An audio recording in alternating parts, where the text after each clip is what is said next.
नमस्कार, मैं आचार्य चंपा आप सभी लोग का अपने चैनल पे स्वागत करती हूँ। आज मैं बताने वाली हूँ राहु के बारे में कि राहु जन्म कुंडली में राहु क्या है। तो इसको इस तरह से समझ सकते हैं कि राहु एक मायावी ग्रह है जो छल कपट प्रपंच से अपने आप को जीतना चाहता है। इसकी स्टोरी आप लोगों को पता होगी, बताएंगे तो लंबा हो जाएगा, इसलिए इतना समझ लीजिए कि राहु छल कपट चालाक धूर्त इन सब चीजों का कारक ग्रह राहु ही होता है। जिस तरह से रावण के पास 10 सिर था उसी तरह से, और वो बहुत ताकतवर था, एक सिर काट दो फिर दोबारा जुड़ जाए, ऐसे ऐसे। तो उसी तरह से राहु है। राहु बहुत ही शक्तिशाली है, बहुत ही पावरफुल प्लेनेट है। तो ये अगर आपके जन्म कुंडली में किस भाव में बैठेंगे तो कैसा रिजल्ट देगा, मैं यही बताऊंगी। तो जरूरी नहीं है कि, क्योंकि कलयुग है, तो जहां भी बैठेंगे उस भाव से संबंधित, उस कारक से संबंधित, उस भाव से संबंधित शुभ फल में तो मतलब कमी लाते ही हैं। लेकिन कभी कभी यही जो पोजीशन होती है ना राहु की, तीसरे घर में, छठवें घर में, 10वें घर, 11वें घर में, इन सब जगहों पे अगर राहु बैठ जाए तो वो बहुत ही अच्छा रिजल्ट देता है। ऐसा नहीं कि हमेशा खराब ही देता है, क्योंकि राहु इंटरनेट, जो भी हम लोग नेट यूज करते हैं, ऑनलाइन करते हैं काम, प्रचार प्रसार का काम करते हैं, आजकल सभी लोग अपना प्रचार प्रसार करते हैं, तो वो किसके माध्यम से करते हैं? वो राहु के माध्यम से तो ही करते हैं ना। तो इन सब चीजों के कारक ग्रह राहु ही होते हैं। तो मैं प्रत्येक 12 भावों में बता रही हूँ कि राहु अगर किस भाव में बैठेगा तो क्या फल देगा। आप लोग चेक करिएगा कि आपकी जन्म कुंडली में राहु देव कहाँ बैठे हुए हैं। तो किसी भी जातक के अगर लग्न में राहु बैठ जाए तो क्या होगा? मन का आत्मा है, क्योंकि प्रथम भाव से हम लोग आत्मा को देखते हैं, तो इनकी आत्मा बहुत पीड़ित रहती है।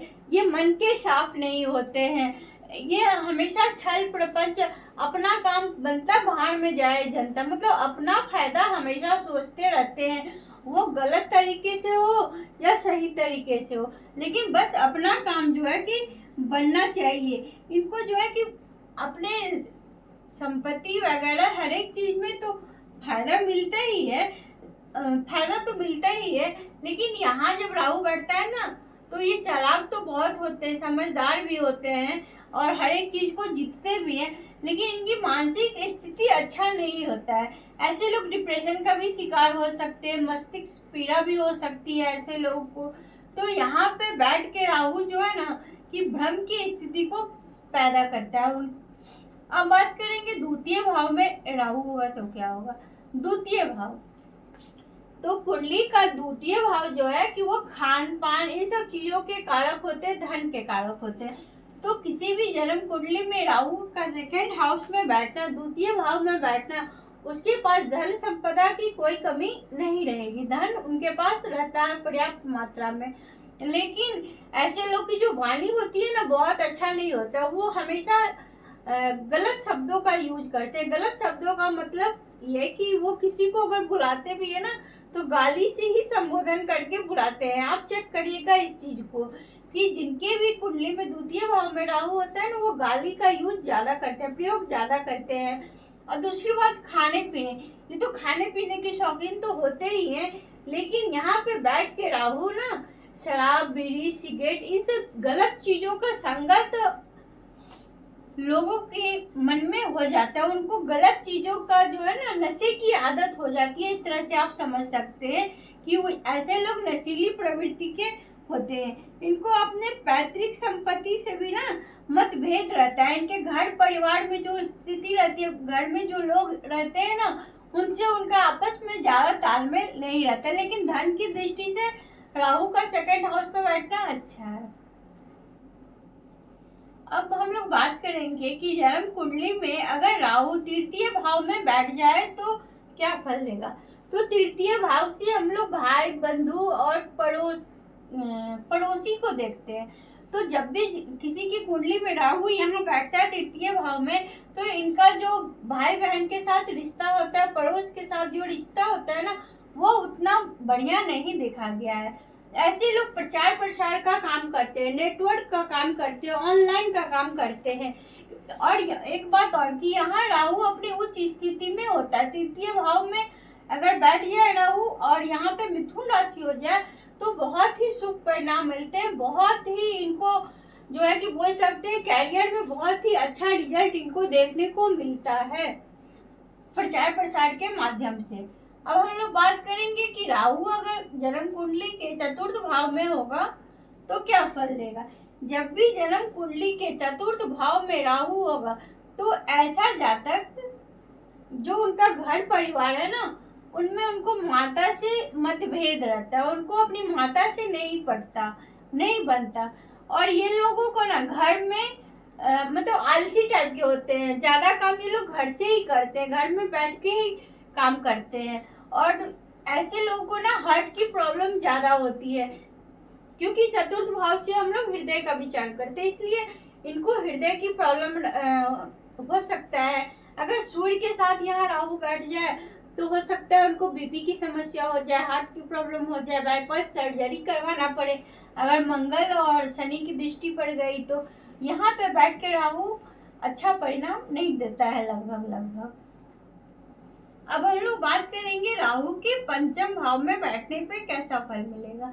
यदि राहु पंचम भाव में बैठता है तो पंचम भाव शिक्षा का और संतान का भाव होता है, तो इनकी शिक्षा बाधित होती है।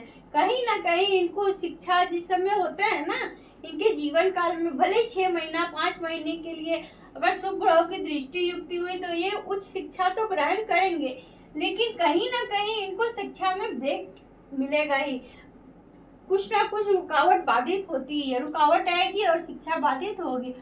उसी तरह संतान के लिए भी देखा गया है कि राहु यहाँ बैठ के संतान संबंधी परेशानियां भी देता है, कि इनकी संतान जो होती है ना वो डिले होती है, या इनका अपने संतान के साथ उतना नहीं बनता। खास करके प्रथम संतान के लिए राहु का यहाँ बैठना अच्छा नहीं होता, शुभ नहीं होता है। अब हम लोग बात करेंगे राहु के छठे भाव में बैठने से क्या फल मिलेगा। राहु जब छठे भाव में बैठेगा तो बहुत अच्छा इसको माना जाता है। ये शत्रुहंता, मतलब छठे भाव से हम लोग रोग का, कोर्ट का, केस मुकदमा का, इन सब चीजों पे विजयी मतलब जीतना।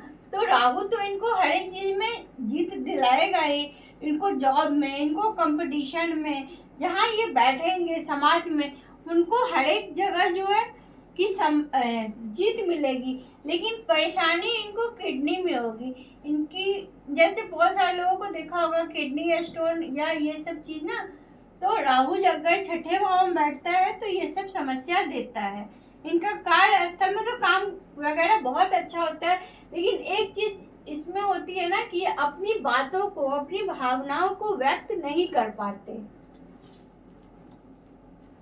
अब हम लोग बात करेंगे कि जन्म कुंडली में राहु अगर सप्तम भाव में बैठ जाए तो क्या होगा। जब भी जन्म कुंडली के सप्तम भाव में राहु बैठता है तो यह स्थिति अच्छी नहीं मानी जाती है, क्योंकि सप्तम भाव वैवाहिक जीवन का है और बिजनेस का है। तो सप्तम भाव में जब राहु बैठेगा ना तो पति पत्नी में आपसी तालमेल नहीं होता, कंफ्यूज रहते हैं वो लोग, एक दूसरे को ब्लेम लगाते हैं, दोष लगाते हैं वो लोग। शक की राहु भ्रम पैदा करता है, शक पैदा करता है। तो इनके पार्टनर अगर स्त्री है तो पुरुष, और पुरुष है तो स्त्री, अगर ये किसी से बात भी कर लेना, अगर मतलब कि इस तरह समझ सकते हैं कि किसी जातक की कुंडली है तो वो किसी औरत फीमेल से भी बात कर लेना तो उनकी जो पत्नी है उनको शक होने लगता है। तो ऐसे लोग शक की प्रवृत्ति के होते हैं। और यहाँ पे बिजनेस के लिए भी जो है कि राहु अच्छा नहीं माना जाता है। बिजनेस में भी सेम इसी तरह की बात होती है, दोनों की अंडरस्टैंडिंग नहीं हो पाती पार्टनर के साथ और फिर लॉस हो जाता है। तो सप्तम भाव में राहु अच्छा रिजल्ट नहीं देता है। अब हम लोग बात करेंगे कि राहु अष्टम भाव में, तो अष्टम भाव किन चीजों का है। अष्टम भाव गुप्त चीजों का है, गुप्त ज्ञान का है, गुप्त बीमारी का है, गुप्त धन का है। तो ऐसे लोगों के पास गुप्त ज्ञान होता है, ऐसे लोगों के पास गुप्त धन होता है, उनके पास पैसा बहुत ज्यादा होता है। इनकी वाणी अच्छी नहीं होती क्योंकि यहाँ से यहाँ दृष्टि जाती है इसके, इसकी इनके पास गुप्त रोग होता है। अगर शनि यहाँ पे बैठ जाए या मंगल हो जाए, शनि प्लस मंगल राहु, इन सब ग्रहों के साथ इनका कॉम्बिनेशन बन जाए, मतलब युक्ति हो जाए, तो एक ऐसे लोगों का बार बार एक्सीडेंट होता ही रहता है। आपने देखा होगा कई सारे लोग अक्सर गिरते पड़ते रहते हैं। तो इसका कारण यही है कि कुंडली में राहु का संबंध मंगल और शनि से बनता है, तो ये सब घटनाएं होती है। अब बात करेंगे कि जन्म कुंडली के नवम भाव में राहु होगा तो क्या परिणाम होगा। नवम भाग का है, पिता का है, ठीक है। तो जब भी यहाँ पे राहु बैठेगा तो भाग्य में उसकी जो शुभता है, शुभ फल है, उसकी कमी करेगा और इनको अपने पिता के साथ संबंध अच्छे नहीं रहते हैं। तो यहाँ पे और फिर हाँ, तो इन मतलब दोनों चीजों में, पिता में और जो भी इनका काम होता है ना, कर्म भाव, तो इनका जो काम करने का जो अंदाज होता है वो भी अच्छा नहीं होता है, क्योंकि ये धर्म को नहीं मानते। ये धर्म त्रिकोण भाव है ना, तो यहाँ पे राहु का बैठना अच्छा नहीं होता। ये धर्म की बात नहीं करते हैं, ये अनैतिक काम करना चाहते हैं और करते भी हैं। अब हम लोग बात करते हैं राहु का दसम भाव में बैठना। जब भी जन्म कुंडली के दसम भाव में राहु बैठता है तो ये कैरियर के लिए अच्छा है, क्योंकि राहु का काम है फैलाव, विस्तार करना, लोगों को अपने टीम में शामिल करना। तो ऐसे लोग नेता भी हो सकते हैं, ग्राम प्रधान के मुखिया हो सकते हैं। यहाँ पे बैठ के राहु कैरियर के लिए बहुत अच्छा है, कैरियर अच्छा देता है। ऐसे लोग का जो कार्यस्थल होता है ना, वो बहुत बड़ा होता है, उनका ऑफिस बहुत बड़ा होता है, उनके जो बॉस होते हैं या फिर ये जिनके साथ ये काम करते हैं, उन सब लोगों के साथ इनका संबंध बहुत अच्छा रहता है। इनका अपने कार्यस्थल पे लोगों के साथ बैठना उठना रहना बहुत व्यवस्थित ढंग से रहता है और यहाँ इनके कैरियर को अच्छा मतलब ऊंचाइयों तक ले जाता है। एक छोटे लेवल से बड़े लेवल तक यहाँ का दसम भाव का राहु ले जाता है। अब हम बात करेंगे कि राहु अगर जन्म कुंडली के 11वें भाव में बैठ जाए तो क्या फल देगा। अगर किसी भी जातक के जन्म कुंडली में 11वें भाव में राहु बैठता है ना, तो यहाँ पे इनके जो मित्र होते हैं, भाई बंधु होते हैं, उनसे इनको ठगी का शिकार होना पड़ता है। ऐसे लोग ज्ञानी होते हैं, बुद्धिमानी भी होते हैं, सब होता है, लेकिन जो इनके भाई बंधु है ना, उसके साथ इनकी आपस में नहीं बनती, तो ये ठगी के शिकार हो जाते हैं। ऐसे लोग को जुआ, लॉटरी, सट्टा, गेमिंग, इन सब चीजों से धन मिलता है और ये लोग ये काम करते भी हैं और बहुत अच्छा धन कमाते हैं। 11th हाउस का राहु गलत ढंग से, लेकिन धन के मामले में वहां पे राहु की स्थिति बहुत अच्छी मानी गई है। अब हम लोग बात करेंगे लास्ट में कि अगर राहु 12वें घर में होगा जन्म कुंडली के तो कैसा फल देगा। जब भी किसी जातक या जातिका के जन्म कुंडली में 12वें घर में राहु होगा तो इनकी नींद की समस्या होगी। ऐसे लोग डिप्रेशन का शिकार रहते हैं, इनके बाएं नेत्र में पीड़ा रहती है, इनका मस्तिष्क जो है ना वो बहुत कमजोर रहता है, मतलब इनको मेनली डिप्रेशन और नींद की समस्या ऐसे लोगों को देखी गई है। ऐसे लोग विदेश में जाकर अपना व्यवसाय शुरू करते हैं, अपना कैरियर सेटल करते हैं, क्योंकि जब राहु द्वादश भाव में बैठता है ना 12वें घर में, तो फिर विदेश की यात्रा करवाता है। ऐसे लोग विदेश जाते हैं, कुछ लोग कैरियर के वजह से सेट करने के लिए जाते हैं, कुछ लोग घूमने फिरने के लिए जाते हैं, लेकिन जाते जरूर है कभी ना कभी। जब भी राहु की महादशा या अंतरदशा आएगी तो ऐसे लोग विदेश की यात्रा जरूर करते हैं। आप चेक करिएगा, जिनकी भी कुंडली में राहु 12वें घर में होगा उनको कभी ना कभी विदेश जाने का मौका जरूर मिलेगा।